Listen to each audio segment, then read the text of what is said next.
प्रणिपत्य वर्धमानं प्रश्नोत्तररत्नमालिकां वक्षे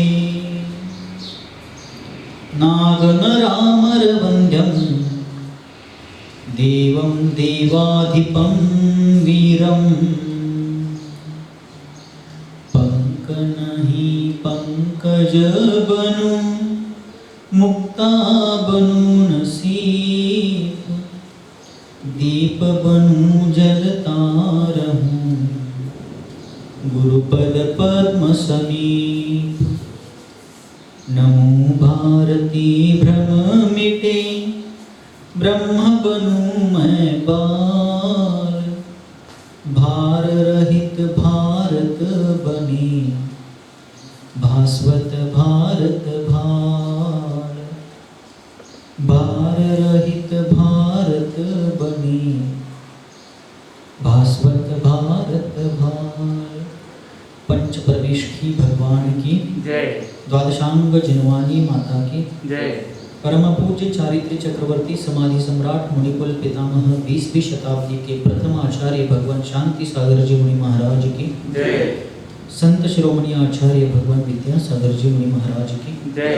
दीक्षा गुरु शांत मूर्ति वात्सल्य रत्नाकर गुरुवर आचार्य भगवान सन्मति सागर जी मुनि महाराज की जय। पूज्य आचार्य श्री वर्धमान सागर जी मुनि महाराज की जय। अहिंसा परमो धर्म की जय। जय बोलो विद्यासागर जी महाराज की जय। समस्त मुनि संघ की जय।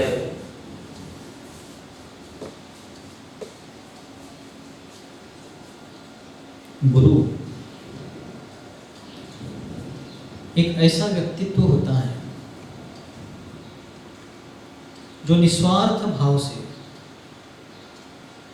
अपने साधना ध्यान आराधना और रत्नत्रय के प्रखर अनुष्ठान से प्राप्त आनंद का अनुभव करते करते अपने लक्ष्य की ओर बढ़ने वाली यात्रा को संपन्न करते करते शरण में आए हुए प्राणियों को और संसार में नाना प्रकार से अनेक दुखों से संत्रस्त प्राणी समूह को सदैव सन्मार्ग का निकांक्षित भाव से निस्पृह भाव से सन्मार्ग का उपदेश देते हुए शांति का प्रसाद बांटते हुए आनंद का उपहार प्रदान करते हुए वह भी बिना किसी मूल्य के बिना किसी प्रति उपकार के परोपकार करने वाले महान व्यक्तित्व को निर्घ्रंथ दिगंबर गुरु कहते हैं।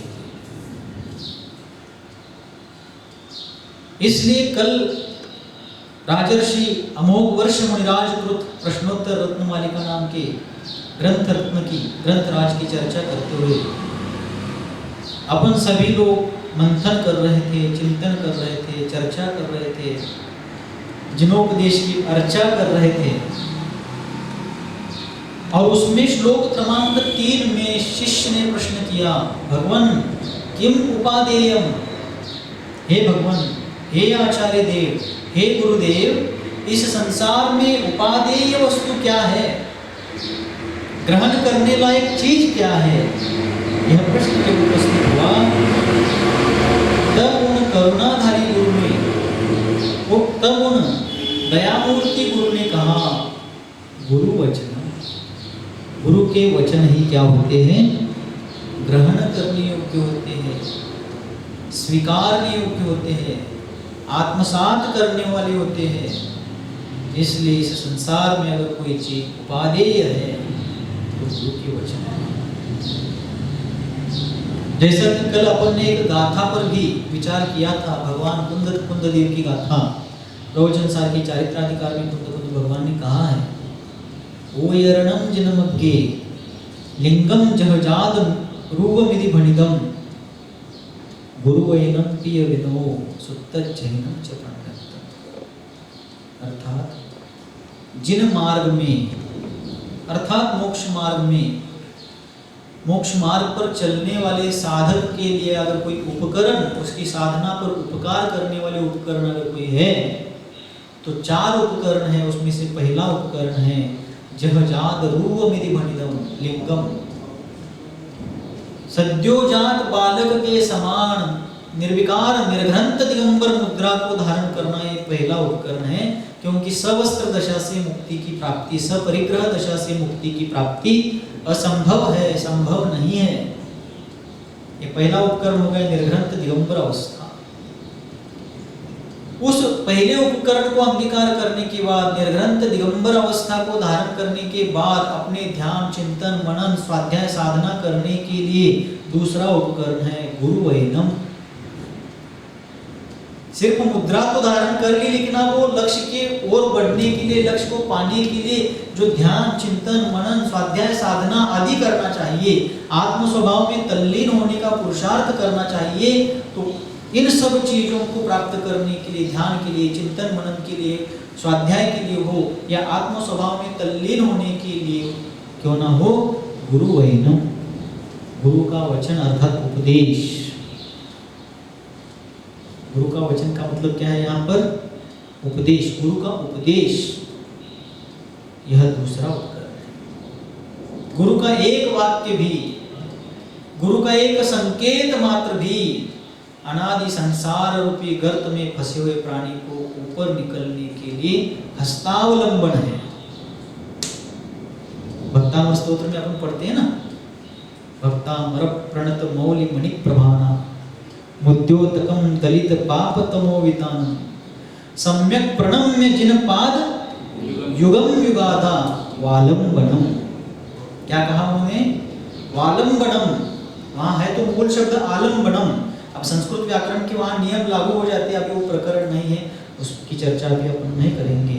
मूल में है तो युगादौ आलंबनम, 2 शब्द है। क्या है? सम्यक प्रणम्य जिन पाद युगादौ, ये शब्द है, और चौथी पंक्ति का शब्द है आलंबनम, भव जले पतताम जना। किंतु युगादौ आलंबनम, इसमें अयादि संधि होकर के वहां पर युगादा आलंबनम ये रूप बन जाते हैं। तो आलंबनम, भगवान ऋषभदेव का जो उपदेश है वह इस युग के आदि में संसार के प्राणियों को, जो भव जल में यानी संसार रूपी समुद्र में गिरे हुए प्राणी थे, उन सबके लिए भगवान कैसे हुए थे? आलंबन हुए थे, यानी आधार। आलंबन का मतलब क्या? आधार। जो निराधार प्राणी संसार में भटक रहे थे उनके लिए जिनेंद्र भगवान के चरण कमल और उनके उपदेश प्रणाली को आचार्य माणकुंभ जी महाराज ने संसारी प्राणियों के लिए आलंबन कहा है, क्योंकि उनके उपदेश के बाद ही मोक्ष मार्ग प्रारंभ हो गया। सभी जीवों ने अपने अपने शक्ति के अनुसार श्रावकों के, श्रवणों के व्रतों को धारण किया और संसार से पार हो गए। इसलिए कुंद कुंद भगवान ने प्रवचन सार में कहा, ओयर्णम जिनम अज्ञे लिंगम जह जाद रूपमिति भणितम। गुरु गुरु वैनम की अभिनव। दूसरा उपकरण क्या है? गुरु का वचन। परम पूज्य गुरुदेव सन्मति सागर जी महाराज हमारे जीवन के भाग्य विधाता, मोक्ष मार्ग प्रदाता गुरुदेव हमेशा एक उदाहरण देते थे कि मुनिराज का उपदेश चल रहा था और अनेक लोग वहां बैठ करके उन पूज्य गुरुदेव का उपदेश सुन रहे थे, मुनिराज का उपदेश सुन रहे थे। उस समय उन सुनने वाले श्रोताओं के बीच में एक चोर भी बैठा था। आवाज आ रही है स्पष्ट? एक चोर भी बैठा था। तो मुनिराज के जीवन में व्रत संयम धारण करने का क्या महत्व है? व्रत संयम धारण करने से जीवन किस प्रकार उज्जवल होता है, जीवन की किस प्रकार उन्नति होती है, इस बात पर बहुत मार्मिक उपदेश दिया।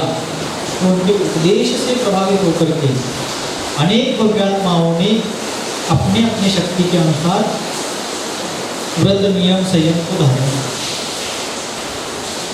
और समय के समाप्त होने पर सारे लोग चले गए। अंत में जो चोर था वो सबके जाने तक इंतजार करता रहा और सबके जाने के बाद उन मुनिराज के पास आता है, कहता है कि हे गुरुदेव, आपकी वाणी का बड़ा गहरा असर मेरे मनोमानस पर हुआ है, मनोमस्तिष्क पर हुआ है, और इसलिए मैं भी अपने जीवन को अच्छा बनाने के लिए कोई एक नियम लेना चाहता हूँ और आप मुझे भी कोई एक नियम दीजिए। तब उन मुनिराज ने पूछा कि भोवत्स तुम क्या कार्य करते हो? तो उसने कहा प्रामाणिकता पूर्वक महाराज मैं चोरी करता हूँ। क्या करता हूँ? चोरी करता हूँ। तो चोरी करता हूँ बताने पर मुनिराज ने कहा अरे चोरी करते हो तो तुम्हें दूसरा क्या व्रत लेना है? तुम चोरी करना छोड़ दो, यही तुम्हारे लिए व्रत है। चोरी करने से महान पाप का भंग होता है और इस जीवन में भी अगले जीवन में भी तुम्हें उस चोरी के कारण दुख भुगतना पड़ेगा, इसलिए तुम चोरी करना छोड़ दो। तो उसने कहा नहीं महाराज, मुझे दूसरा कुछ काम आता ही नहीं, इसी में मैं एक्सपर्ट हूँ, कुशल हूँ, इसलिए मैं चोरी करके ही अपना पेट पाल सकता हूँ, परिवार को पोष सकता हूँ, दूसरा कुछ नहीं कर सकता। आप दूसरा कोई भी नियम दीजिए। तब वो मुनिराज ने जिद नहीं पकड़ी, नहीं तुम्हें चोरी छोड़नी ही पड़ेगी, ऐसा वो मुनिराज जिद पर अड़े नहीं। उनकी साइकोलॉजी बहुत अच्छी थी, मनोविज्ञान अच्छा था। उन्होंने सोचा कि चोरी करना पाप है, ये आदमी उसको छोड़ नहीं रहा है, लेकिन चलो ठीक है नहीं छोड़ रहा है तो क्या हुआ, दूसरा कुछ ना कुछ व्रत लेने का भाव हो रहा है, यही तो अच्छी बात है, आगे जाकर ये भी छोड़ देगा। सकारात्मक सोच रख करके उन्होंने कहा चलो ठीक है, कम से कम अभी चोरी नहीं छोड़ पा रहे हो तो लेकिन प्रयास करना कि चोरी छोड़ दो, किंतु अभी नहीं छोड़ पा रहे हो तो तुम मांग रहे हो, इसलिए मैं तुम्हें दूसरा नियम देता हूँ कि जब भी तुम जल पियोगे, पानी पियोगे, तब पानी छान करके पीना, अनछना पानी नहीं पीना। यह गुरु का वचन हो गया, उपदेश हो गया ना, उसके लिए उपदेशी वचन हो गया। वहां पर गुरुदेव सन्मति सागर जी महाराज यह प्रसंग हमेशा कहते हैं। तो मुनिराज ने उस चोर से कहा कि तुम क्या करो कि अब चोरी छोड़ना ही चाहिए, तुम छोड़ने का प्रयास करो, लेकिन जब तक वो छूटती नहीं तब तक तुम मांग रहे हो, इसलिए तुम्हें दूसरा नियम दे रहा हूँ कि तुम जब भी पानी पियोगे तो छान कर पियो। जी महाराज आपकी आज्ञा सर आप, मैं आज से अभी से आपके द्वारा दिए गए व्रत का पालन करूंगा। तो चला गया।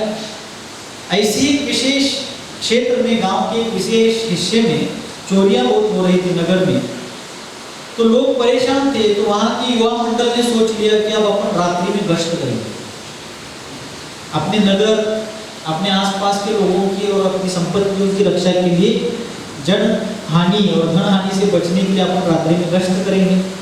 तो उन्होंने टोलियां बना ली और अंधेरे में छुप करके विशेष विशेष जगहों पर बैठ गए। अब इस चोर को क्या मालूम कि इन लोगों ने ऐसी योजना बनाई। इसने क्या कर लिया, रात्रि में उसी जगह पर चोरी करने के लिए उस क्षेत्र में प्रवेश किया। धीरे धीरे धीरे अंदर चला गया। वो युवा लोग अंधेरे में छिप कर बैठे थे, वो देख रहे थे कि आ रहा है, लेकिन अभी अपन हलचल नहीं करेंगे, पूरा अंदर आने दो उसको, फिर अपन सब तरफ से घेर करके उसको पकड़ेंगे और फिर दंडित करेंगे। तो बिल्कुल अंदर जाते ही अब ये पकड़ में आ सकता है। अंदाजा लगने पर उन युवाओं ने उसका पीछा चालू किया। उसको पता लगा कि मेरा पीछा हो रहा है और मुझे पकड़ा जा रहा है, और आज पकड़ लिया गया तो आप मेरी कोई इसमें भलाई नहीं होगी, मेरा बुरा हाल होगा। तो दौड़ने लगा। अंधेरा था सर्वत्र। वो युवा कितने भी युवक हो, संख्या में कितने भी हो, लेकिन उनको अंधेरे में दौड़ने का अभ्यास नहीं। और ये चोर होने के कारण और वर्षों से यही उसका प्रोफेशनल कार्य होने के कारण, व्यावसायिक कार्य, उसका व्यवसाय यही था, इसलिए उसको बड़ा अभ्यास था रात्रि में दौड़ने वगैरह का। सारे रास्ते उसको मालूम थे, इसलिए उसने दौड़ लगाई और युवाओं के चंगुल से, उनके पीछे से वो बहुत दूर तक दौड़ करके चला गया। युवा लोग बहुत पीछे छूट गए, लेकिन फिर भी वो पीछा कर रहे थे, आगे आगे दौड़ रहा था। देर तक दौड़ने के बाद युवा बहुत दूर रह गए, 1-8 किलोमीटर का अंतर पड़ गया। तो इतना दौड़ने के कारण उस चोर को प्यास लग गई और दौड़ते दौड़ते वो एक जंगल में पहुंचा था। अंधेरा था और वहां से एक झरना बह रहा था, कल कल कल कल कल कल कल कल ध्वनि करता हुआ वह जल प्रवाह पतली सी धारा में बह रहा था। उसने प्यास बुझाने के लिए वहां थोड़ा रुक करके पानी पीना, जल पीना उचित समझा, तो वहां पर रुक गया। थोड़ा बैठा सांस सामान्य होने के लिए, और पानी पीने के लिए जैसे ही तैयार हुआ उतने में उसको गुरु वचनम भगवान किम उपादेयम, गुरु वचन पानी पीने के लिए जैसे ही तैयार हुआ उसको गुरु के वचन याद आए, अरे महाराज ने मुझे नियम दिया है कि कब भी पानी पियोगे तो जल छान करके पीना है, चना हुआ पानी पीना है, चना नहीं पीना है। इतने में बैठकर थका हुआ था तो अपने जेब में रखा हुआ रुमाल निकाल करके उस पानी को यथाविधि छान करके पीने के लिए तैयार हो गया और पानी पीने लगा। इतने में दबे पाव से उस उनमें से कुछ युवा वहां पर आ धमके, और जो झरना बह रहा था थोड़ा गड्ढे में से होकर बह रहा था, ऊपर थोड़ा चढ़ाव था, नीचे वो ढलान में था, और वो ढलान में बैठकर पानी पी रहा और बच्चे ऊपर टेकड़ी पर आ गए। उनके हाथ में टॉर्च थी और टॉर्च का वो उजाला उस पर डाल करके उनमें से कोई चिल्लाए, देखो वो पानी पी रहा वही चोर है, पकड़ो उसको। इतना आवाज सुनती वो भी चोर हड़बड़ा गया कि इतने पास में कैसे आ गए, मुझे थोड़ी सी भी आहट नहीं हुई, तो गड़बड़ा गया, अब पकड़ा गया और अब मैं मर गया ऐसा सोचने लगा। इतने में दूसरा युवक कहने लगा, अरे जरा ध्यान से देखो, वो पानी छान के पी रहा है, वो जैनी होगा, कोई चोर नहीं हो सकता, चलो। क्योंकि वो पानी क्या कर रहा है, छान के पी रहा है, चलो वो चोर नहीं हो सकता, वो जैनी होगा। इतना सुनते ही, इतना चर्चा करते ही अच्छे से उन्होंने विश्वास कर लिया कि ये पानी छान के पी रहा है, ये चोर नहीं होगा। फिर वो अपने आप चले गए, लेकिन था तो चोर ही। उसको बहुत ग्लानि हुई अपने आप के ऊपर उस चोर को, और महाराज के प्रति उसके मन में इतने भक्ति भाव बहुमान बढ़ गया कि महाराज ने मुझे कितना सुंदर नियम दिया, आज इस नियम के द्वारा मैं बच गया। सुबह होते ही, प्रातः काल होते ही तुरंत महाराज के पास जाता है, चरण स्पर्श करके नमस्कार करता है और कहता है, महाराज आपका बहुत बड़ा, आपने एक ऐसा नियम मुझे दिया जिस कारण से कल ऐसी ऐसी घटना से मैं बच गया। महाराज कहने लगे, देख एक बार बचा इसलिए बार बार बचेगा ऐसा नहीं, इसलिए आप भी मेरी बात मान, तुम चोरी करना छोड़ दो। कहता महाराज आपके चरण की साक्षी पूर्वक आज प्रतिज्ञा करता हूँ कि इसके आगे कभी चोरी। गुरु वैनम, गुरु का वचन इस प्रकार। ऐसे और अनेकों उदाहरण है। शुभ बुद्धि मुनिराज गुरु का वचन याद रख करके ध्यान करना चाहते थे, लेकिन उतना भी याद नहीं रहता था। लेकिन गुरु के उपदेश से तुषमाश भिन्नम तुषमाश भिन्नम, यानी दाल और उसका छिलका दोनों अलग अलग है। ऊपर का छिलका अलग होता है, जैसे दाल और छिलका की बजाय आप मूंगफली और उसके ऊपर का छिलका ले लो, बादाम और उसके ऊपर का छिलका ले लो, ऐसे वो अलग अलग है। वैसे ही शरीर भिन्न है और आत्मा भिन्न है, शरीर अलग है आत्मा अलग है। ऐसा वो तुषमाश भिन्नम पर से, उस उदाहरण पर से यहाँ पर घटित किया उन्होंने कि शरीर भिन्न है आत्मा भिन्न है। भले ही दोनों एक में दूध पानी की तरह घुल मिल करके रह रहे हैं, लेकिन दोनों वास्तव में अलग है। दूध पानी घुल मिल करके आदि एक ही पात्र में रहते हैं, लेकिन प्रक्रिया के द्वारा उनको भी अलग किया जाता है। वैसे ही आत्मा और शरीर एक में घुल मिल करके रह रहे हैं, लेकिन रत्नत्रय की आराधना, ध्यान धारणा, ध्यान साधना के द्वारा उस कर्म और आत्मा को सदा सदा के लिए अलग करके मोक्ष दशा को प्राप्त किया जा सकता है। ऐसा इसका भाव है। तो शरीर भिन्न है, आत्मा भिन्न है, दाल भिन्न है, छिलका भिन्न है। उस दाल और छिलका की भिन्नता के उदाहरण को लेकर उन्होंने यहाँ अपने तत्व पर घटाया कि शरीर ये जो है, ये शरीर अलग है और मैं इस शरीर में रह करके इससे अलग ज्ञान दर्शन में जीव हूँ। ऐसा चिंतन मनन ध्यान करते गए और गुरु से भी पहले केवल ज्ञान प्राप्त करके मोक्ष तत्व को प्राप्त करें। इसलिए भगवान किम उपादेय, गुरु वचन, गुरु का वचन उपादेय है, ग्रहण करने योग्य है, कल्याणकारी है, वही इस संसार से तारने वाला है। ऐसा गुरु का यह वचन अत्यंत उपादेय है। फिर शिष्य पूछता है कि भगवान हेयम अपि किम, हेय क्या है? उपादेय ग्रहण करने योग्य तो गुरु का वचन होता है, अब ग्रहण करने के उल्टा छोड़ने योग्य क्या है? शिष्य ने पूछा कि हे भगवान, ये गुरु का वचन उपादेय है, ये आपका उपदेश मुझे स्वीकार है, मंजूर है, हृदय से ग्राह्य है, किंतु स्वीकार करने के साथ साथ त्यागने योग्य क्या है, छोड़ने योग्य क्या है? तब गुरु ने कहा अकार्यम, अकार्यम, अकार्य यानी जो नहीं करने योग्य कार्य है वह क्या है? हेय है, छोड़ने योग्य। जैसे चोरी करना, झूठ बोलना, अन्याय, अत्याचार, भ्रष्टाचार आदि करना, नाना प्रकार से कषायुक्त बर्ताव करना, गुरुजनों का अपमान करना, शिक्षकों का मजाक उड़ाना। अभी विद्यालयों में, कॉलेजों में विद्यार्थी करते हैं ना, शिक्षकों के कुछ ऐसे नाम रखते हैं, मजाक उड़ाते हैं। बड़े लोगों का, बुजुर्गों का अनादर करना, उनके सामने उद्दंडतापूर्वक बर्ताव करना, देवशास्त्र गुरु की अवहेलना करना इत्यादि रूप से और भी जो अनैतिक अहितकारी कार्य है, हिंसादि 5 पाप है, और भी संसार में जितने भी प्रकार के सट्टा खेलना, जुआ लगाना वगैरह वगैरह जो सारे कार्य हैं, ये हेय है, छोड़ने योग्य है। क्या करने योग्य है? छोड़ने योग्य है। जैसे गृहस्थ लोग हैं, मूंगफली लेते समय मूंगफली के दाने ही लेते हैं और उसका ऊपर का छिलका छोड़ देते हैं। वो खाने लायक नहीं है, वो त्याज्य है, इसलिए उसको छोड़ देते हैं। ठीक उसी प्रकार संसार में छोड़ने योग्य क्या है? तो इस प्रकार जो हिंसादि 5 पाप है, अनैतिक, अत्याचार पूर्ण, अन्यायपूर्ण कार्य है, सट्टा जुआ आदि का पाप कार्य है, गुरुजनों का, बुजुर्गों का, माता पिता आदि का अन्याय मतलब अनादर आदि करना, उद्दंडता पूर्वक उनके साथ बर्ताव करना, उपकार किए हुए अपने ऊपर उपकार करने वालों के प्रति कृतज्ञता पूर्वक दुर्व्यवहार करना, उनके उपकार को भुला देना इत्यादि सारे जो कार्य है, ये सब ही है, अर्थात छोड़ने योग्य। क्योंकि ऐसे कार्यों से किसी का भी कोई भला नहीं होता, हित नहीं होता। कोई भी उदाहरण दो।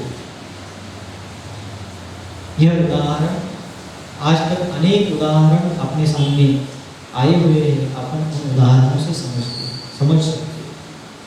जिन जिन ने दूसरों के साथ बुरा बर्ताव किया, गलत कार्य किए, अन्यायकारी प्रवृत्ति की, अनैतिक कार्य किए, उन सबका नुकसान हुआ है। जो कर रहे हैं उनका भी हो रहा है, करेंगे उनका भी होगा।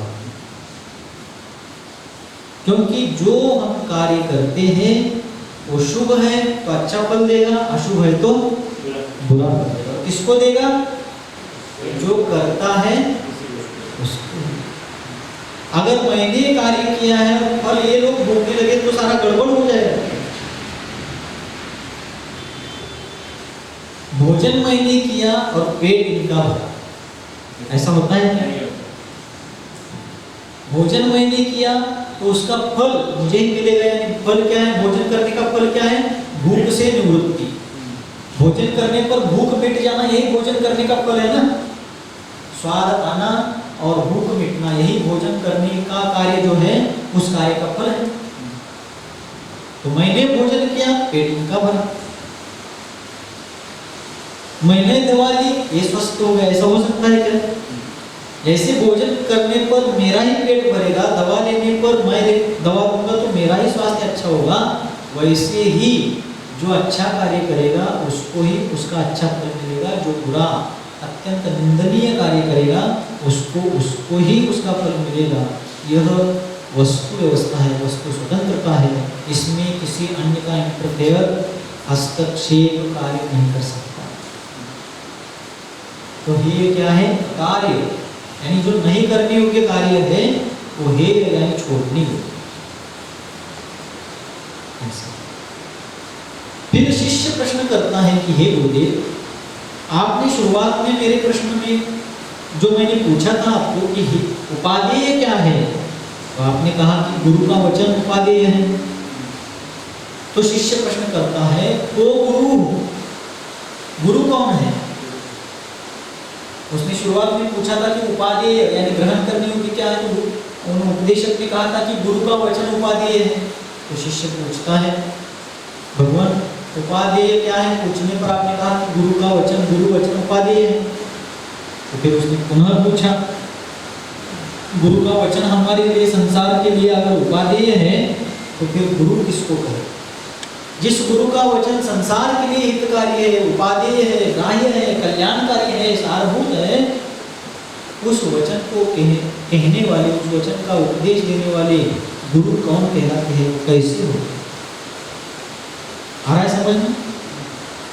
गुरु कौन है? गुरु कह, कौन गुरु है, गुरु कौन है? यह प्रश्न उत्पन्न होने पर उन्होंने उत्तर दिया, अधिगत तत्व। क्या उत्तर दिया? ओ गुरु अधिगत तत्व। गुरु कौन है पूछने पर ग्रंथकर्ता अमोघ वर्षा मुनिराज उत्तर देते हैं, अधिगत तत्व, जो क्या है? तत्व अभ्यास में निपुण है, जिन्होंने सारभूत तत्व को समझ लिया है। तत्व का मतलब क्या है? तत्व का मतलब होता है, तत्व शब्द का अर्थ होता है तत्व। तत् यानी वह, तत् सर्वनाम है। अंग्रेजी में आप लोग नाउन कहते हैं ना, नाउन प्रोनाउन। तो तत् जो है सर्वनाम है, सर्वनाम को प्रोनाउन कहते हैं और नाम को नाउन कहते हैं। तो तत् जो है प्रोनाउन है, सर्वनाम है। तो तत् जो है वो किसी के लिए भी कह सकते हैं, तत्वृक्षम, तत्फलम, तत्पत्रम, हर किसी के लिए तत् कहा जा सकता है, क्योंकि सर्वनाम सभी के लिए लागू होता है। तो तत् यानी वह, और त्व बचा है अभी, तत्व, तत् यानी वह और त्व यानी उसका स्वभाव, वह और उसका स्वभाव, तत्व। आए समझ में? तत् यानी वह, अब त्व बचा है, त्व यानी उसका स्वभाव। जैसे त्व यानी स्वभाव, त्व कहो या ता कहो, त्व प्रत्यय हो या ता प्रत्यय हो, ये स्वभाव के वाची होते हैं। जैसे प्रभुत्व, प्रभुपना, गुरुत्व, गुरुपना, मनुष्यत्व, मनुष्यपना, मानवता, मानवता और मनुष्यत्व एक ही अर्थ है, शब्द दो है लेकिन अर्थ एक ही है। शीतलत्व और शीतलता एक ही अर्थ है। तो शीतलत्व और शीतलता का मतलब शीतलपना, बारिश हो रही है अभी बाहर, तो नवतपा में भी बारिश हो रही है, लेकिन अभी नवतपा महसूस होने के बजाय बारिश के कारण शीतलता महसूस हो रही है अपन को। ओके, तो शीतलत्व, तत्व, ऐसे शीतलत्व, शीतल त्व यानी पना, शीतल यानी ठंडक। ऐसे जीव तत्व, जीव का जीवपना, तत्जीव, तत्जीव यानी वह जीव, और अब त्व बचा, तो जीव का जीवपना, जीव का जीवपना किस कारण है? ज्ञान दर्शन चेतना के कारण। उष्णत्व, अग्नि का उष्णत्व, यानी अग्नि का गर्मपना, अग्नि की उष्णता, उष्णत्व कहो या उष्णता कहो, एक ही बात है। वैसे तत्व, तत् यानी वह और त्व यानी उसी का स्वभाव। तत् अग्नि, उदाहरण के लिए तत् जलम, वह जल, और उसका त्व यानी उस जल का शीतलपना, जल शीतल होता है ना, जल का स्वभाव शीतल होता है। तो तत् जलम और उस वह जल और उसका त्व यानी उसका पना, स्वभाव, शीतलता, जल की शीतलता। ऐसा तो कह गुरु, गुरु कौन है? अधिगत तत्व, अधिगत यानी जिसने उसको समझ लिया है, आत्मसात किया है, जान लिया है, उसने अपने आप हृदय में उन तत्वों को स्थापित कर लिया है, तत्व का निर्णय जिन्होंने किया है वह गुरु। तो तत्व क्या है? कितने हैं तत्व? 7 तत्व है। कौन से? जीव, अजीव, जीव, अजीव, आश्रव, बंध, संवर, निर्जरा और मोक्ष, ये 7 तत्व है। इन 7 तत्वों को जिसने भी समझ लिया और उन पर यथार्थ श्रद्धान कर लिया, उस जीव को शास्त्र में व्यवहार से सम्यक दृष्टि अर्थात धर्मात्मा, संक्षेप से एक अपेक्षा से धर्मात्मा कहा जाता है, सच्चा धर्मात्मा। तो गुरु कौन है? जिसके वचन संसार के लिए उपादेय है, ग्रहण करने योग्य है, हितकारी है, वह गुरु कौन है? जिसने स्वयं ने तत्व को अच्छे से समझ लिया, जिसको स्वयं को ही तत्व मालूम नहीं है, वो संसार के लिए हितकारी उपदेश, हितकारी वचन कैसे कह सकेंगे? नहीं कह सकेंगे। इसलिए पहले स्वयं जिन्होंने तत्व को अपने हृदय में अधिगत कर लिया है, समझ लिया है, स्थापित कर लिया है, दृढ़ता पूर्वक तत्व का निर्णय जैसा का तैसा कर लिया है।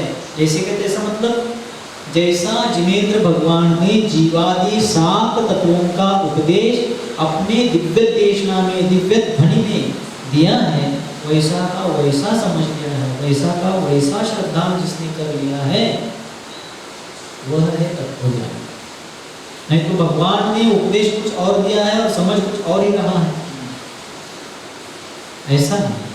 जिनेंद्र भगवान वीतरागी, सर्वज्ञ और हितोपदेशी होने के कारण उनके वाणी में किसी प्रकार का कोई दोष नहीं होता।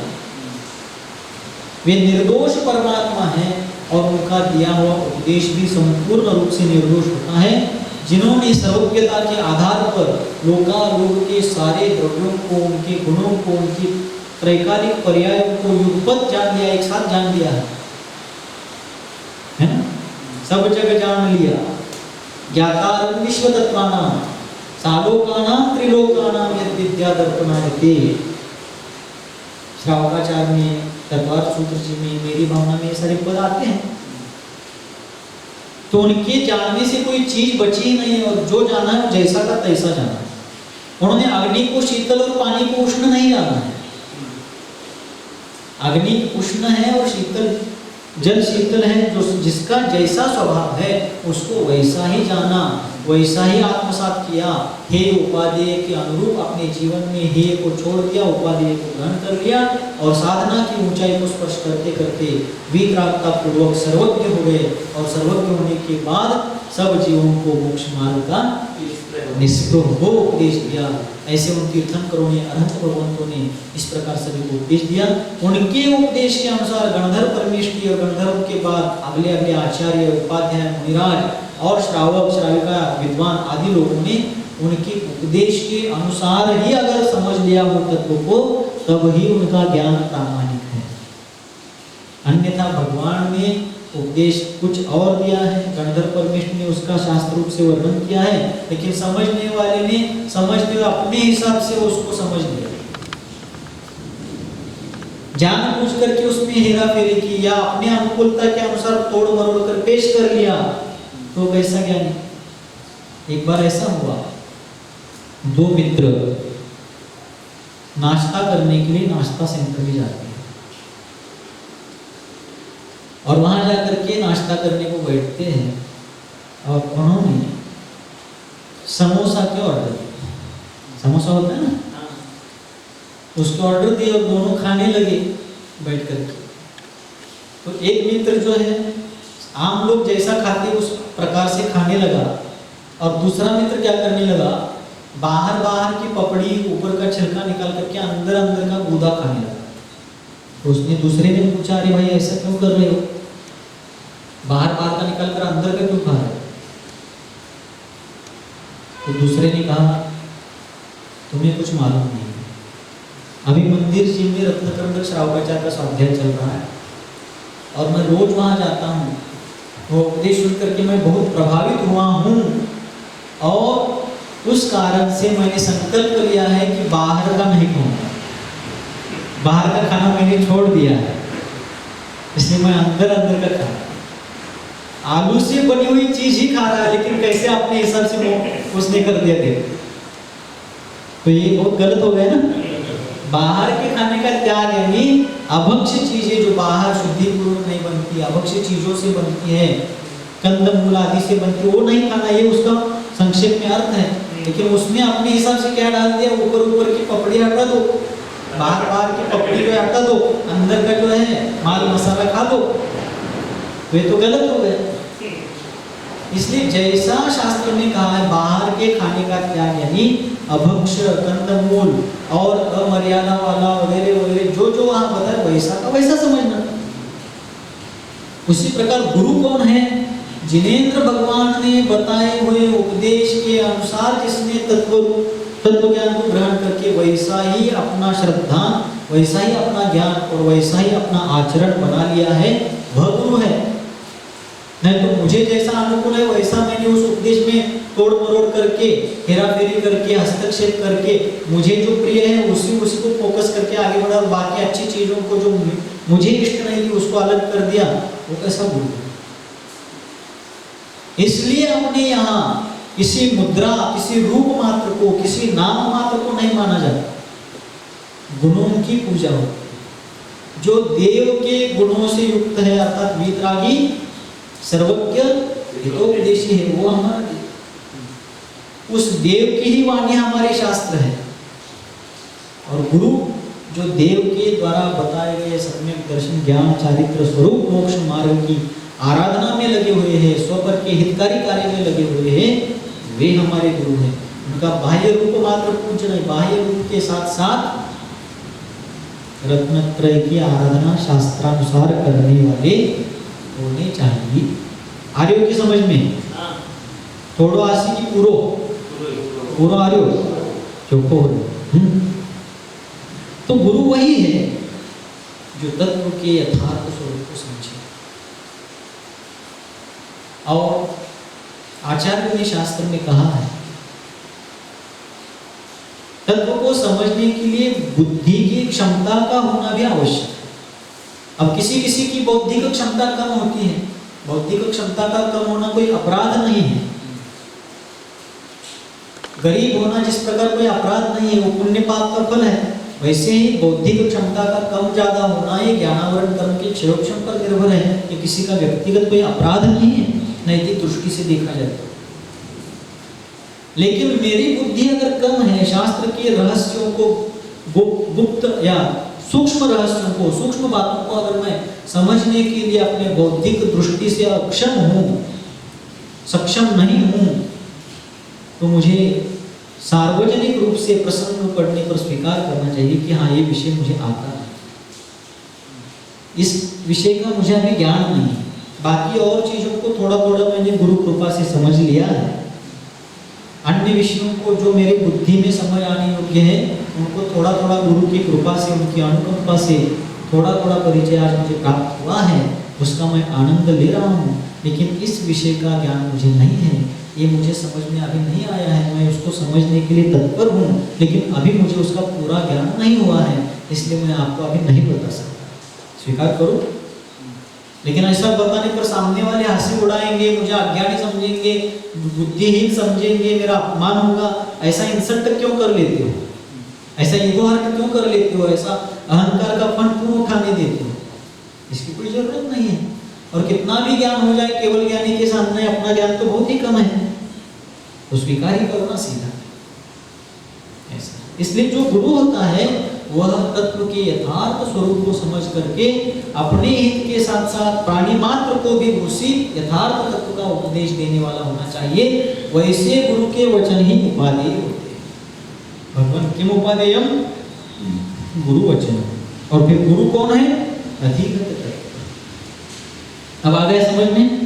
जिनेन्द्र देव के द्वारा बताए गए जीवादि तत्वों के व्यवहार निश्चय स्वरूप को जिसने यथार्थ रूप से समझ लिया है वही गुरु है, और वैसे गुरु के वचन ही संसार के लिए उपाय है। क्लियर? स्पष्ट हो गया। ये गुरु का एक लक्षण बताया कि जो तत्व का यथार्थ ज्ञाता, और फिर आगे कहा सत्वहिताभ्युद्यतः सततम। सततम यानी जो निरंतर, सदैव, हमेशा, सत्वहिताभ्युद्यतः। सत्व यानी जीव। सत्व का मतलब क्या है? जीव। सत्व का और भी अनेक अर्थ होते हैं, एक शब्द के अनेक अर्थ होते हैं, लेकिन इस प्रकरण में सत्व शब्द का अर्थ लेना जीव। जैसे अपन सामायिक पाठ में पढ़ते हैं सत्वेषु मैत्री। अमित गति जी आचार्य देव के द्वारा विरचित सामायिक पाठ में उन्होंने कहा सत्वेषु मैत्री।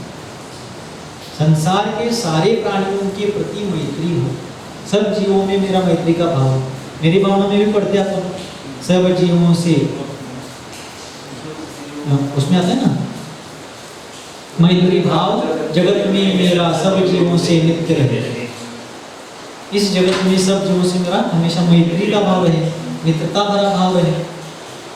तो सत्व का अर्थ होता है जीव, और भी अर्थ है, लेकिन यहाँ इस प्रकरण में सत्व शब्द का अर्थ है जीव। तो गुरु कौन है? जो तत्व का जानकार, यथार्थ जानकार है, और उसी के साथ साथ सततम यानी निरंतर, हमेशा, अहर्निश, दिन रात जो सत्व हिताभ्युद्यत जीवों के यानी स्व और पर, स्वयं भी जीव है गुरु, और स्वयं के साथ साथ स्वयं जैसे ही संसार में जो अनेक अनंत जीव हैं उन सभी के हित में लगे हुए। किसमें लगे हैं? सभी की भलाई में, सभी के कल्याण में लगे हुए। पूज्यपाद आचार्य महाराज ने समाधि तंत्र ग्रंथराज में कहा कि आचार्य कैसे होते हैं। अपने यहाँ पंच परमेष्टि है और उनमें अरहंत और सिद्ध, इनको देव ने लिया, देवशास्त्र गुरु कहते हैं ना। अरहंत और सिद्ध भगवान को देव कहा, मुख्य रूप से वैसे तो अरिहंत को ही कहते हैं, लेकिन सिद्ध भगवान को भी उसमें ले लेते हैं। देव, अरिहंत और सिद्ध हो गए। अरहंतों की वाणी को ही शास्त्र कहा, और आचार्य, उपाध्याय, साधु, इन तीनों को गुरु कहा। उसमें भी शिष्य समुदाय की दृष्टि से आचार्य परमेष्टि को गुरु कहा जाता है, क्योंकि दीक्षा शिक्षा देना, प्रायश्चित्त देना और शिष्यों को हितकारी मार्ग पर प्रवृत्त करना, ये मुख्य रूप से आचार्य परमेष्टि का कर्तव्य है। उपाध्याय और साधु भी करते हैं, नहीं ऐसा नहीं है, किंतु मुख्य रूप से आचार्य परमेष्टि करते हैं। तो पूज्यपाद आचार्य महाराज ने सर्वार्थ सिद्धि ग्रंथराज में कहा कि आचार्य कैसे होते हैं, आचार्यों का कर्तव्य क्या है, आचार्यों का दायित्व क्या है, आचार्यों की जिम्मेदारी, जवाबदारी क्या है, यह बताते हुए परम पूज्य आचार्य भगवान पूज्यपाद जी महाराज ने कहा, परहित संपादनैक कार्यम आचार्य वर्यम। कहीं कह रहे हो? परहित संपादनैक कार्यम आचार्य वर्यम। आचार्य वर्य का कार्य क्या है? आचार्य वर्य यानी श्रेष्ठ आचार्यों का कार्य। अपन गुरुवर्य कहते हैं, मुनिवर्य कहते हैं, वैसे आचार्य वर्य। तो आचार्य वर्य का कार्य क्या है? परहित संपादनैक कार्यम। पर यानी दूसरे, स्वयं स्वयं, स्व पर है ना, स्व पर, स्वयं स्वयं, पर यानी स्वयं को छोड़कर बाकी सभी, पर में सभी आ गए, बाकी सभी, और स्व में अकेला स्वयं आ गए। ठीक? तो परहित कार्यम, परहित का संपादनैक कार्यम आचार्य वर्य। दूसरों के हित का कार्य जो है, उस दूसरों के हितकारी कार्य का संपादन करना, यही आचार्य का कार्य है। तुम्हारा स्वयं के हित का कार्य वो तो कर ही रहे, लेकिन अपने हित के साथ साथ दूसरों के हित का कार्य करना, यह आचार्य परमेष्टि का मुख्य कार्य है। कैसे? जैसे अच्छे से समझो, बोर हो रहा है क्या? आचार्य महाराज है, वे स्वयं सामायिक में बैठे हैं, सामायिक में लीन है, ध्यान चिंतन में लगे हुए हैं। तब असल में देखा जाए तो वो मुनिराज है, क्योंकि वो अपना स्वयं का ध्यान चिंतन मनन स्वयं की साधना कर रहे हैं। उस समय वो अपना ध्यान अध्ययन आदि कर रहे हैं, ज्ञान ध्यान तपोरक्त, इसलिए असल में उस समय वो मुनिराज है। और जब सामायिक आदि ध्यान क्रिया से निवृत्त होकर के वो शिष्यों के लिए, चतुर्विध संघ के लिए दीक्षा शिक्षा प्रायश्चित उपदेश आदि का कार्य करते हैं, उस समय वो आचार्य कहलाते हैं। वैसे अपन बाकी सभी लोगों को 24 घंटे आचार्य ही कहेंगे, लेकिन कार्य करते समय जैसे कोई शिक्षक है, उनको पहचानने वाले हर कोई व्यक्ति उनको आइए मास्टर साहब, आइए गुरु जी, ऐसा कहेंगे। लेकिन कार्य करते समय जब वो कक्षा में विद्यार्थियों को पढ़ा रहे, तभी शिक्षक है। शिक्षक शब्द का अर्थ है शिक्षा देने वाला। तो जब शिक्षा दे रहे हैं, शिक्षा यानी शिक्षण, प्रशिक्षण, पढ़ाई का कार्य कर रहे हैं, अध्यापन का कार्य कर रहे हैं, तभी शिक्षक है। घर में जाकर के अपनी खेती बाड़ी परिवार आदि के साथ अपनी गृहस्थी करते हुए निभा रहे हैं, असल में उस समय वो शिक्षक नहीं है। वो गृहस्थ है, खेती कर रहे हैं, शिक्षक की पेशा के साथ साथ बाकी समय में खेती कर रहे, तो असल में वो खेती करते समय किसान है, कृषक है। तो जब आचार्य परमेष्ठी भी अपना स्वयं का अध्ययन कर रहे, ध्यान चिंतन मनन कर रहे हैं, तब वे खुद वैसा देखा जाए तो मुनि पर साधु परमेष्ठी है, मुनिराज है। और जब चतुर्वेद संघ को, मुनि आरिका आदि संघों को वे दीक्षा, शिक्षा, प्रायश्चित, उपदेश और देश काल क्षेत्र भाव आदि के अनुरूप धर्मतीर्थ के प्रवर्तन का यथाशक्ति उद्यम करने की प्रेरणा दे रहे हैं, मार्गदर्शन दे रहे हैं, तब वे आचार्य। ये पहली बात हो। दूसरी, स्वयं का हित करना है तो उसके लिए आचार्य बनना आवश्यक नहीं है, बल्कि आचार्य बनना भी नहीं चाहिए अगर स्वयं का हित करना है तो। क्योंकि स्वयं का हित जिस ध्यान अवस्था में होता है, उस ध्यान के लिए निर्विकल्प अवस्था चाहिए होती है। और आचार्य परमेष्ठी को निरंतर संघ के विकल्प रहते हैं कि ये दीक्षा देनी है, अभी इनको उपदेश देना है, अभी इनको चातुर्मास के लिए कहाँ कहाँ भेजना है, अभी इनकी संलेखना, इनको संलेखना करानी है तो कहाँ संलेखना करानी है, अभी गर्मी पड़ी है तो बरसात के ठंडक वाले मौसम में करनी है, जहाँ पानी की विपुलता है वहाँ ठंडक रहेगी, वहाँ लेकर चलना है, इनका स्वास्थ्य, इनकी प्रकृति कैसे, उसके अनुरूप इनकी चर्या परिचर्या करवानी है, वगैरह वगैरह। चतुर्विध संघ को किस प्रकार मार्गदर्शन देना है, समाज में नाना प्रकार की उत्पन्न होने वाली समस्याओं का किस प्रकार धर्मगुरु के रूप में निराकरण करते हुए समाज को समाधान प्रदान करना है, और उसमें भी उस समाधान को देते हुए भी धर्म, अर्थ, काम, मोक्ष, इन चार पुरुषार्थों से गृहस्थ लोग विचलित नहीं होंगे, धर्म की प्रभावना नहीं होंगे, इत्यादि अनेकों बातों को ध्यान में रखते हुए, और भी बहुत सारी चीजें हैं, वो प्रकरण आदि नहीं होने से अपन उसका विश्लेषण नहीं करेंगे, अभी जब आएगा तब देखेंगे सेपरेटली। लेकिन आचार्य का कार्य इस शिष्य ने ऐसी गलती की है, लेकिन दूसरे शिष्य ने भी वैसी ही गलती की है, लेकिन दोनों को, इनकी उम्र क्या है, उनकी उम्र क्या है, इनकी प्रकृति, वात पित्त कफ की कौन सी है, इनकी कौन सी प्रकृति है, मौसम कैसा चल रहा है, द्रव्य क्षेत्र का भाव कैसा है, सहन कैसा है, ये सब देख करके दोनों की एक ही गलती और एक ही मात्रा में हुई है, तो भी मुझे प्रायश्चित किया कि तुम 100 उपवास करो, और इनको कहा कि सिर्फ आप 9 बार नमोकार का जाप करो, हो गया। क्यों? वे जानते हैं कि इनसे अनजाने पने में दोष हुआ है और मैंने जानबूझ कर किया। अपराध तो एक ही हुआ है, एक जैसा हुआ है, एक साथ हुआ है, एक ही मात्रा में हुआ है, मुझे 100 उपवास का प्रायश्चित किया, उनको बात बताए 9 जाके हो गया। किसने किस उद्देश्य, किस अभिप्राय से किया? तो ये सारी विकल्प यानी यहाँ राग द्वेष रूपी विकल्प नहीं लेना, इन सारी चीजों को लेकर उनको चलना होता है। इसलिए फिर अपने निर्विकल्प ध्यान आदि साधना को जिस प्रकार एक निर्घंट दिगंबर मुनि अर्थात साधु परमेष्ठी जैसे कर सकते हैं, वैसे आचार्य परमेष्ठी उस प्रकार नहीं कर सकते।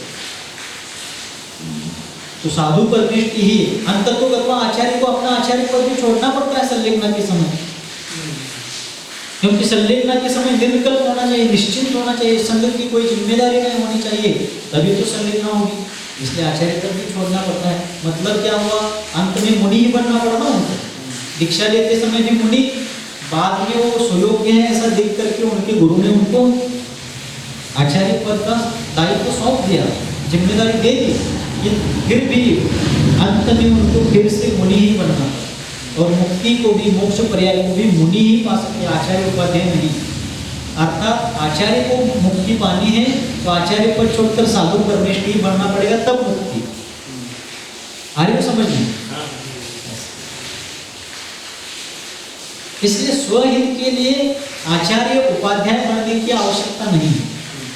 मोक्ष जाने के लिए तीर्थंकर बनने की भी जरूरत नहीं है। बाहुबली, भरत इत्यादि अनंत जीव मोक्ष को गए, वो तीर्थंकर कहाँ थे? लेकिन इन सभी जीवों को मोक्ष मार्ग बताने के लिए कोई ना कोई तीर्थंकर होना आवश्यक है। मोक्ष को जाने वाले तीर्थंकर ही होते ऐसा कुछ नहीं। तीर्थंकर मोक्ष को जाएंगे, लेकिन मोक्ष को जाने वाला हर कोई तीर्थंकर ही होता है, होना ही चाहिए ऐसा नियम है। वैसे ही स्वहित करने के लिए आचार्य बनना नहीं चाहिए, लेकिन स्वयं के साथ साथ प्राणी मात्र का हित करने के लिए मुनि संघ में जो सुयोग्य, अनुभवी, आगम की ज्ञाता, अच्छे साधक, दृढ़ संयमी, विवेकी, अनुभवी इत्यादि अनेकों गुणों से संपन्न जो मुनि होते हैं उनको आचार्य पद, उनके गुरु स्वयं उस पद से निवृत्त होते समय कहते हैं। और फिर भी आचार्य क्या करते हैं? परहित संपादनैक कार्यम,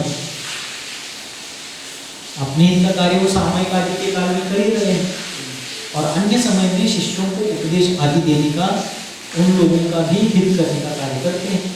और उनका हित करते समय उनका अहित नहीं होता, क्योंकि उनको शास्त्र का उपदेश दे रहे तो उनको बताते समय स्वयं का भी अध्ययन हो ही रहा है। उनके लिए मोक्ष मार्ग का उपदेश दे रहे तो स्वयं का भी मार्ग प्रशस्त हो ही रहा है।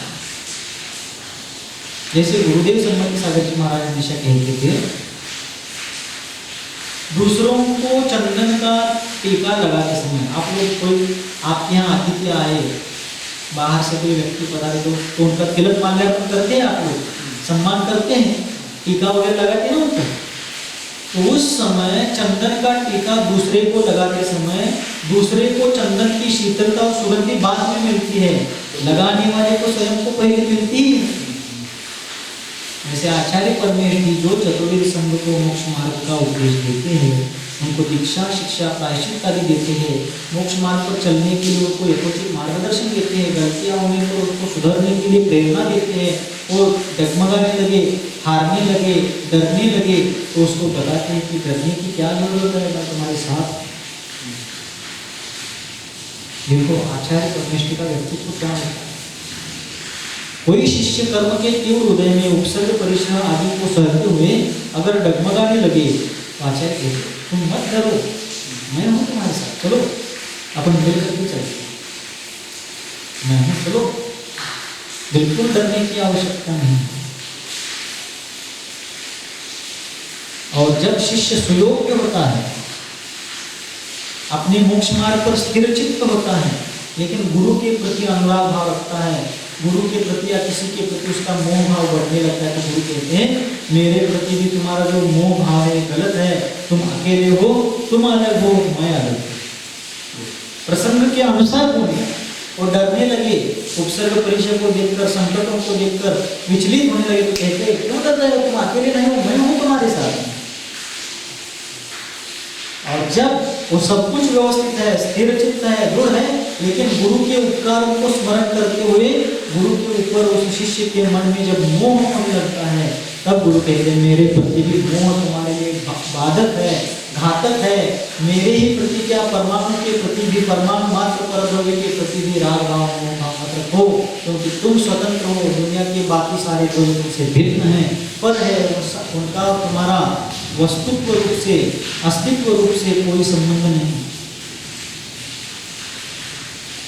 एको हम निर्ममः शुद्धो ज्ञानी योगींद्र गोचरः बाह्या संयोगजा भवः मत्तः सर्वेति सर्वथा अहमित्यो खलु शुद्धो दर्शन नाम मनु सदा बोली इत्यादि रूप से आध्यात्मिक उपदेश देकर के उस शिष्य को क्या करते हैं, अपने निर्मोही स्वभाव में स्थिर होने के लिए प्रेरित करते हैं।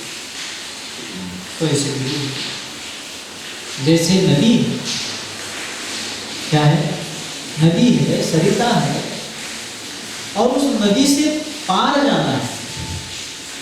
अपन को क्या करना है, अपन नदी के इस छोर पर, इस किनारे पर है और हमें उस तट पर जाना है, उस किनारे पर जाना है। अब उसके लिए क्या है, तीन ही माध्यम है। कौन से तीन? एक नौका है, दूसरा पुल है, ब्रिज, तीसरा तैर के जाना, चौथा भी बन सकता है जो आकाशगामी, चारण वृद्धि आदि विद्या या वृद्धियाँ होती है वैसे। लेकिन अभी हमारे पास ना आकाशगामी विद्या है ना चारण वृद्धि है, ऊपर से नहीं जा सकते, हमें तैरना भी नहीं आता और नदी पर पुल भी नहीं बना, तो नौका सुरक्षित उपाय है ना। उसमें भी पुल भी बना है और नौका भी है, तब भी हम नौका में बैठ करके उस किनारे जाते हैं। लेकिन नौका कैसी होनी चाहिए, लकड़ी की होनी चाहिए। पत्थर की नौका होती, पत्थर की कहीं होती नहीं है, लेकिन अगर मान लो नौका के आकार में ही पत्थर को तराश दिया है, वैसा बना दिया है, उसमें बैठ कर कोई पार जाना चाहता हो तो ना तो वो पत्थर की नौका पार जाती है और ना बैठने वाले जाते, दोनों ही डूब कर मर जाते हैं।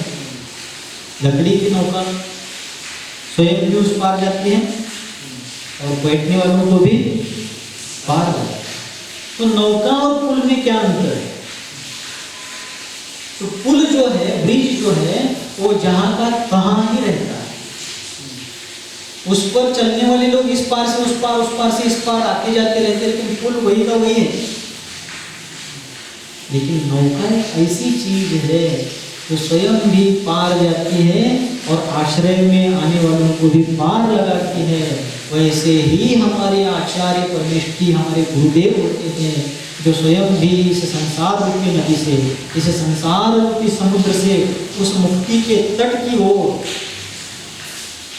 अपनी यात्रा कर रहे हैं, उस ओर आगे बढ़ रहे हैं। और जो जो आकर के उनकी शरण ले रहा है, उनके आश्रय में आ रहा है, उनको भी संसार से अपने साथ साथ पार लगाते हैं। ऐसे हमारे गुरु होते हैं। सत्य हिताभ्युद्यतः सततम, जो सतत अपने साथ साथ दूसरों के भी कार्य में लगे, ऐसे हमारे गुरु होते। एक बार संघ में एक महाराज का स्वास्थ्य ठीक है, तो गुरुदेव सन्मति सागर जी महाराज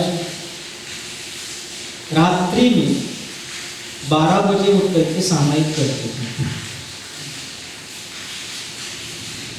12 से 1:15-1:30 बजे तक सामायिक करते थे। उसके बाद और थोड़ा सा विश्राम करते थे और फिर 3 बजे से अपना प्रतिक्रमण, उत्तर रात्रि का स्वाध्याय, चिंतन मनन और सामायिक, फिर भक्ति पाठ, स्तुति स्तोत्र आदि करते।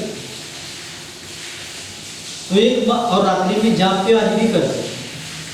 तो एक बार मैंने देखा कि वे अपनी मालाएं करने के साथ साथ जरा जल्दी उठ करके और माला कर रहे थे। तो मैंने पूछा एक दिन, दूसरे दिन सुबह उनसे पूछा कि आचार्य श्री, कल रात्रि में आप जाप करने के लिए जिस समय उठते हैं उस समय से भी पहले उठ करके जाप कर रहे थे रोज की अपेक्षा, तो आप क्यों ज़्यादा जल्दी उठ करके जाप कर रहे थे? तो उन्होंने कहा ज़्यादा करना अच्छा है ना, अच्छी बात है, साधना जितनी करो उतनी कम है। फिर मैंने कहा लेकिन आपने मालाएं ज़्यादा फेरी कल। तो उन्होंने कहा हाँ, तो अमुक महाराज का स्वास्थ्य ठीक नहीं है ना, उनका स्वास्थ्य लाभ है, इसलिए मैं माला फेर रहा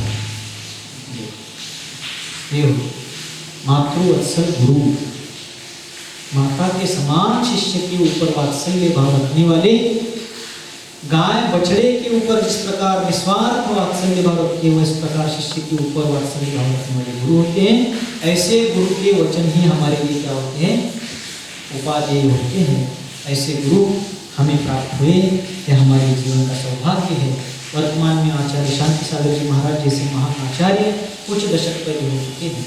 आचार्य विद्यासागर जी महाराज जैसे महान आचार्य आज श्रमण संस्कृति का नेतृत्व कर रहे हैं और साक्षात गुरुदेव सन्मति सागर जी महाराज के पाद मूल में चरण कमल में दीक्षा लेकर जिनेन्द्र देव के द्वारा वृषभादि वीरांत 24 तीर्थंकरों के द्वारा बताए गए रत्न मोक्ष मार्ग पर चलने का, उस मार्ग को धारण करने का सौभाग्य हम लोगों को प्राप्त हुआ।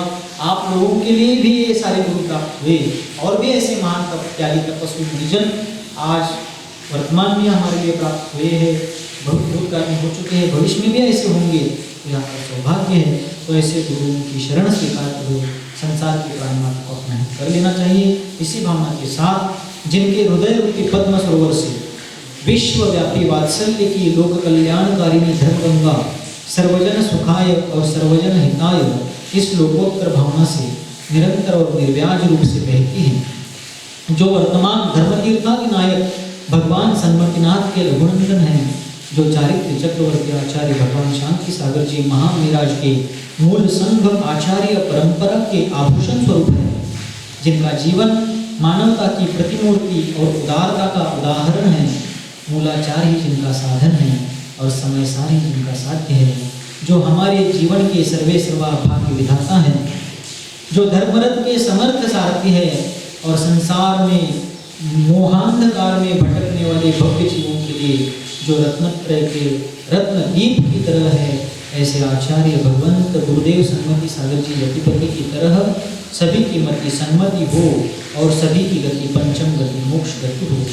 ऐसी मंगलमय भावना कामना प्रार्थना गुरुदेव सन्मति सागर जी महाराज के त्रिभुवन सुंदर लोक पूज्य चरण कमल में व्यक्त करते हुए वाणी को विराम देता हूँ।